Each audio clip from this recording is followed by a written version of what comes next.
नमस्कार पेनियर्स, आज मैं आपको मियामी कंसेस 6 मई का हिंदी अनुवाद बताने जा रहा हूं क्रिप्टो स्पेस में। बिना किसी असली वैल्यू क्रिएशन के सिर्फ वैल्यू निकालने पर बहुत ज्यादा जोर दिया जाता है, लेकिन इन सभी लक्षणों को देखते हुए मुझे जो मुख्य समस्या नजर आती है वह है क्रिप्टो टूल्स और प्रोडक्ट इनोवेशन के बीच तालमेल की कमी। तो इसका समाधान क्या है? पीआई इसी का जवाब देने की कोशिश कर रहा है। हम क्रिप्टो टूल्स का इस्तेमाल करते हैं जिनमें टोकन जारी करने और स्मार्ट कॉन्ट्रैक्ट बनाने की क्षमता भी शामिल है, और फिर इन टूल्स को ऐसे इनोवेशन के साथ जोड़ते हैं जो क्विक एग्जिट निकल जाने की समस्या को हल कर सकें। इसलिए हमने खास तौर पर पीआई इकोसिस्टम के लिए पीआई लॉन्चपैड का एक बिल्कुल नया डिजाइन तैयार किया है। पीआई एक लेयर 1 ब्लॉकचेन है और इकोसिस्टम टोकन इसी ब्लॉकचेन के ऊपर काम करते हैं। अपने नाम के बावजूद पीआई लॉन्चपैड दूसरे क्रिप्टो नेटवर्क्स पर मौजूद पारंपरिक लॉन्चपैड से काफी अलग है, खास तौर पर 3 मुख्य बातों में। पहली बात, पीआई में हिस्सा लेने वालों द्वारा लगाए गए पैसे, फंड्स सीधे प्रोजेक्ट टीम को नहीं दिए जाते। इसके बजाय उन्हें हमेशा के लिए स्थायी रूप से एक लिक्विडिटी पूल में जमा कर दिया जाता है जिसे बाद में बदला नहीं जा सकता। एग्जिट की मूल समस्या का समाधान होता है, बल्कि टोकन को एक स्वस्थ और स्थिर शुरुआत देने में भी मदद मिलती है। दूसरी बात, पीआई पर कोई भी टोकन लॉन्च करने के लिए एक शर्त प्रीरेक्विजिट है कि पास पहले से ही एक लिस्ट होनी चाहिए। यह लिस्ट उन लोगों की हो सकती है जो आपके प्रोडक्ट के साथ पहले से ही जुड़े हुए हैं। लॉन्च के समय उन्हें कुछ खास फायदे या बेहतर शर्तें दी जाती हैं। इस डिजाइन को खास तौर पर क्रिप्टो स्पेस में मौजूद उस समस्या को हल करने के लिए बनाया गया था जिसमें लोग बिना कोई असली काम किए सिर्फ जल्दी से पैसा निकालकर बाहर निकल जाते हैं। हालांकि बिजनेस के नजरिए से देखें तो अगर टोकन का इस्तेमाल पैसे जुटाने, पूंजी इकट्ठा करने के लिए नहीं किया जा सकता, तो फिर इनका इस्तेमाल किस काम के लिए किया जाए? खासकर तब जब किसी टोकन को जारी करने और उसे चलाने में इतना ज्यादा समय और मेहनत लगती हो। यहीं पर पीआई की स्थिति सबसे अलग है, जो यूजर एक्विजिशन, नए यूजर्स जोड़ने के लिए एक अलग तरह के टोकन उपलब्ध कराता है। पीआई ने इसे इस तरह से डिजाइन किया है कि क्रिप्टो टोकन सीधे तौर पर प्रोडक्ट और इनोवेशन के विकास की प्रक्रिया में शामिल हो सकें। यूजर की उपयोगिता को बनाने की नींव है, क्योंकि कोई प्रोडक्ट फीचर कितना भी शानदार क्यों ना हो, अगर उसे इस्तेमाल करने वाले यूजर्स ही नहीं होंगे तो उसका कोई सार्थक उपयोग या नेटवर्क इफेक्ट नहीं होगा।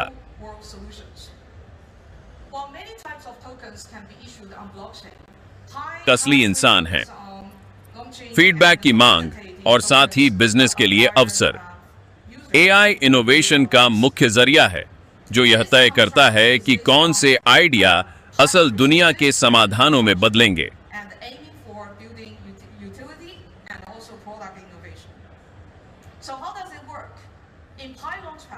हालांकि ब्लॉकचेन पर कई तरह के टोकन जारी किए जा सकते हैं, लेकिन पीआई का मौजूदा फोकस ऐसे टोकन लॉन्च करने और उन्हें बढ़ावा देने पर है जो असली प्रोडक्ट बनाने के लिए यूजर्स को जोड़ सकें।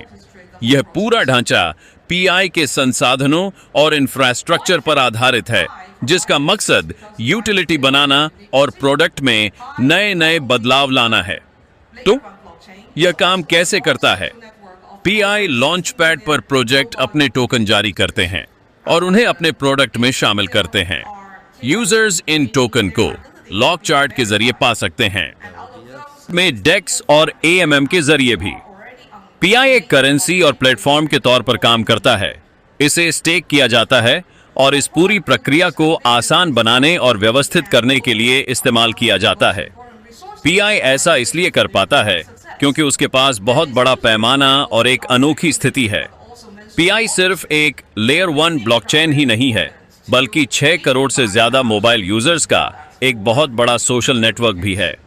इन 8 करोड़ यूजर्स का केवाईसी हो चुका है, यानी उनकी पहचान वेरीफाई हो चुकी है, और इनमें से 1.65 करोड़ यूजर्स तो पहले से ही मैनेट ब्लॉकचेन पर मौजूद हैं और उनके पास अपना क्रिप्टो वॉलेट भी चालू है।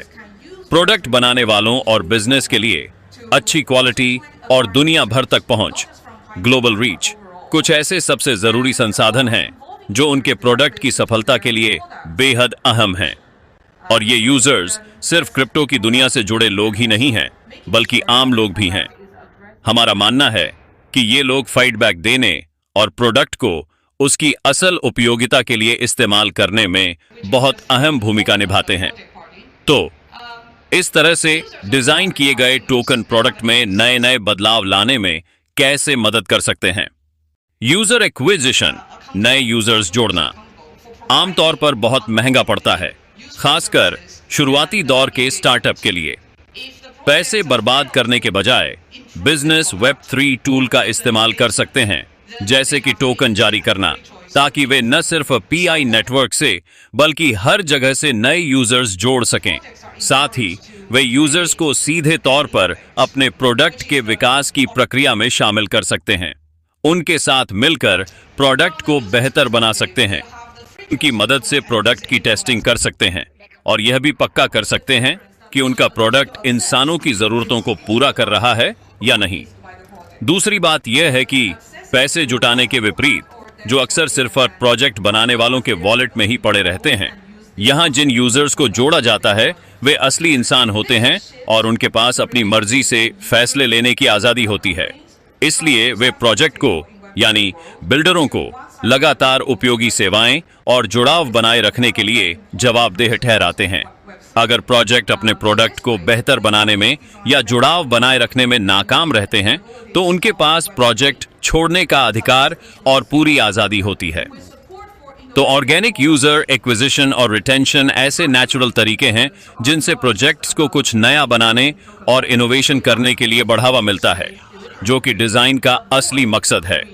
यूजर्स के नजरिए से देखें तो उनके पास किसी भी प्रोडक्ट से जुड़ने और उसे इस्तेमाल करने की पूरी आजादी होती है। फर्क बस इतना है कि उन्हें प्रोजेक्ट द्वारा जारी किए गए इस डिजिटल एसेट तक ज्यादा पहुंच मिलती है। वे इसे फाइनन, डेक्स या एएमएन के जरिए एक्सेस कर सकते हैं।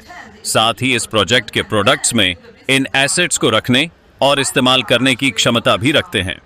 ठीक है, यह बदलाव वेब 2 की दुनिया में यूजर्स और कंपनियों के बीच के रिश्ते को टेबल के दो अलग अलग हिस्सों से बदलकर वेब 3 में टेबल के एक ही हिस्से पर ले आता है। वेब 3 के अहम सिद्धांतों में से एक यह भी है। हमारा मानना है कि इस तरह का डिजाइन वेब 3 की अनोखी क्षमताओं, जैसे कि टोकन जारी करना, को इनोवेटिव प्रोडक्ट्स के लिए मिलने वाले सपोर्ट के साथ बेहतर ढंग से जोड़ता है। हाई इकोसिस्टम के टोकन्स का मकसद सिर्फ मौजूदा टोकन मॉडल्स की नकल करना नहीं है। असल में हम जानबूझकर मौजूदा मॉडल्स की नकल करने से बचते हैं, क्योंकि हमारा मानना है कि वेब 3 की आज की कई समस्याएं असल में उन्हीं पुराने मॉडल्स से पैदा हुई हैं। एक और पहलू भी है जो लंबे समय के लिए उतना ही जरूरी है।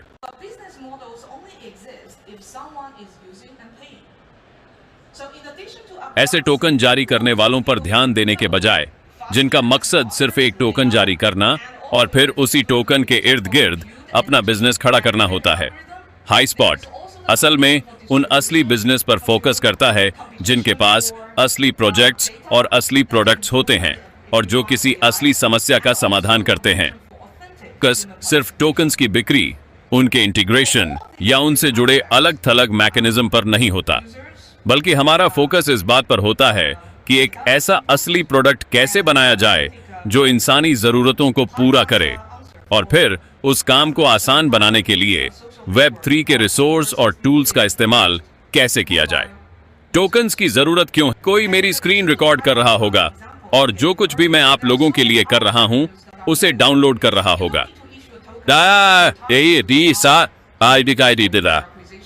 एआई के इस दौर में जहां फाउंडेशन मॉडल्स में लगातार नई नई सफलताएं मिल रही हैं और ऐसी घोषणाएं हो रही हैं जिनसे कुछ भी बनाना अब और भी आसान हो गया है, यूजर्स का ध्यान खींचने और नए यूजर्स जोड़ने की होड़ और भी ज्यादा कड़ी हो जाएगी। असल में यूजर्स के मुकाबले टूल्स की संख्या कहीं ज्यादा होगी, लेकिन बिजनेस मॉडल और लोगों को तेजी से वाद की आज ज्यादा समझदारी से काम करने में मदद करने के साथ ही कंप्यूटिंग एल्गोरिदम के लिए चल रही होड़ के अलावा एक और होड़ भी चल रही है, डेटा के वितरण डिस्ट्रीब्यूशन की होड़। यह डेटा ही एआई को बेहतर और ज्यादा सटीक बनाता है। इसके अलावा असली इंसानी भागीदारी, ऑथेंटिक ह्यूमन पार्टिसिपेशन के लिए भी होड़ मची हुई है। इन तीनों ही पहलुओं, यूजर्स, डेटा इनपुट और असली भागीदारी के लिए पीआई के पास एक सटीक जवाब मौजूद है। जैसा कि बताया गया है, P60 मिलियन से ज्यादा एक्टिव मोबाइल यूजर्स का एक सोशल नेटवर्क है। और पीआई लॉन्चपैड के जिस उदाहरण का जिक्र मैंने पहले किया था, उसके अलावा भी कई ऐसे तरीके हैं जो ज्यादा हल्के फुल्के हैं। यूजर्स को जोड़ने के लिए, पीआई कम्युनिटी में बातचीत करने के लिए आपको कोई टोकन जारी करने की जरूरत नहीं है। ऐप बनाना और उसे हमारी डायरेक्टरी यानी पीआई स्टेट, पीआई पेमेंट्स के साथ इंटीग्रेट करना, जिससे पी इकोसिस्टम में आपके ऐप की रैंक बेहतर हो सके। इस तरह ज्यादा यूजर्स आपके ऐप पर ध्यान देंगे। इसमें इंसानी वर्कफोर्स की एक और परत भी है। असल में हमने हाल ही में एक रिपोर्ट जारी की है कि कैसे इस तरह का डिस्ट्रीब्यूटेड इंसानी इंफ्रास्ट्रक्चर एआई और एआई कंपनियों को अपने एल्गोरिदम और मॉडल्स को बेहतर बनाने में मदद कर सकता है। खास तौर पर 8 मिलियन से ज्यादा लोगों ने मिलकर 526 मिलियन काम पूरे किए। यह काम पीआई केवाईसी सॉल्यूशन के संदर्भ में किया गया था, जो नेटवर्क में 18 मिलियन से ज्यादा यूजर्स को वेरीफाई करने के लिए एआई और इंसानी वेरिफिकेशन दोनों का इस्तेमाल करता है। यह विशाल डिस्ट्रीब्यूटेड इंसानी वर्कफोर्स एक आजमाया हुआ और एक्टिव लेबर फोर्स है, जो एआई में ह्यूमन इन द लूप जैसे कई प्रोसेस उपलब्ध करा सकता है। प्रामाणिकता और कंप्लायंस डॉन निकोलस के प्लेटफॉर्म पर काम करने वाली कंपनियों के लिए रणनीतिक संसाधन हैं। हमारे पास पहले से ही 18 मिलियन से ज्यादा ऐसे लोग हैं जिनकी पहचान वेरीफाई हो चुकी है, और उनमें से 3.5 मिलियन लोग वॉलेट के साथ मिनट पर मौजूद हैं। इससे मूल रूप से यूजर्स के लिए लेन देन शुरू करने में आने वाली शुरुआती रुकावटें कम हो जाती हैं, और साथ ही उन्हें किसी नए पेमेंट सॉल्यूशन से परिचित कराने की जरूरत भी नहीं पड़ती।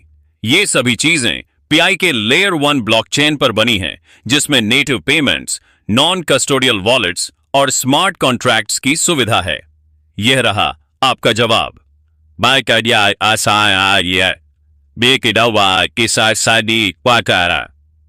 इसे संभव बनाने वाला एजेंट निश्चित रूप से लेयर 1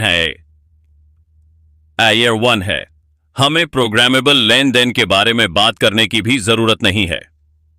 लेयर 2 के बारे में तो कोई भी बात कर सकता है। कह गए थे तो एआई से आने वाले बदलावों के साथ अगले कुछ दशकों में हमारे सामने हल करने के लिए असल में कुछ बहुत बड़ी समस्याएं होंगी। उपयोगिता के लिए वेब 3, एआई और ब्लॉकचेन को एक साथ कैसे जोड़ा जाए, इसकी खोज करना ही वह काम है जिसे हम इंसानों को मिलकर समझना होगा। एआई के इस दौर में कुछ खास पहलू ये हैं। पहला, इंसानों की आर्थिक भागीदारी और आजीविका। जब एआई आगे बढ़ेगा तो हम में से हर किसी के मन में यह सवाल जरूर उठेगा कि क्या एआई मेरी जगह ले लेगा? क्या एआई मेरी नौकरियां छीन लेगा? तो हमारा मानना है कि भविष्य में ज्यादातर लोगों के लिए श्रम के बदले वेतन वाला मॉडल असल में बदलकर स्वामित्व आधारित मॉडल बन जाएगा, जिसमें न सिर्फ पूंजी का बल्कि व्यवसायों, आईपी, रचनात्मकता, डेटा, मानवीय संबंधों या वित्तीय संपत्तियों का भी स्वामित्व होगा। और इसका समाधान